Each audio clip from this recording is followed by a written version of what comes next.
নমস্কাৰ, আপোনালোকৰ বাবে এটা বহুত ভাল খবৰ লৈ আহিছোঁ। জনাব বিচাৰিছোঁ যে আপোনালোকক টেট উত্তীৰ্ণ একাংশ প্ৰাৰ্থীসকল বাবে যিটো কথাৰ বাবে আমাৰ বহুসংখ্যক প্ৰাৰ্থী বিশেষকৈ হাইস্কুল আৰু হাই ছেকেণ্ডাৰী টেট উত্তীৰ্ণ প্ৰাৰ্থীসকলে মেৰিট লিষ্টত নাম অহাৰ পিছতো তেওঁলোকে বহুত চিন্তিত হৈ আছিলে।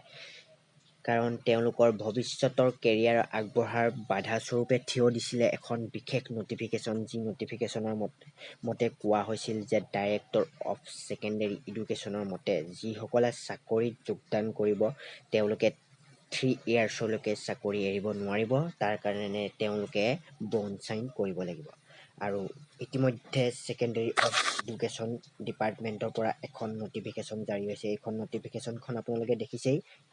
আপুনি নটিফিকেশ্যনখন জাৰি হৈছে, তাত প্ৰকাশ কৰিছে যে উইথ ইমিডিয়েট ইফেক্ট কোৱা হৈছে। সেইখন তেওঁলোকে উইথ ইমিডিয়েট বুলি কৈছে, অতি সোনকালে তেওঁলোকে সেইখন উইথড্ৰ কৰি লৈছে।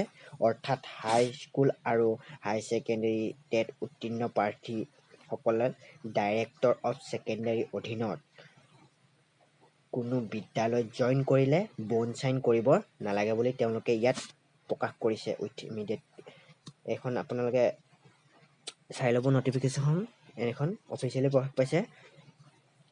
Thank you. মোৰ ভিডিঅ'টো চাই ভাল পালে লাইক কৰিব আৰু ছাবস্ক্ৰাইব কৰিব, এনেকুৱা ধৰণৰ পাবলৈ ছাবস্ক্ৰাইব কৰিব।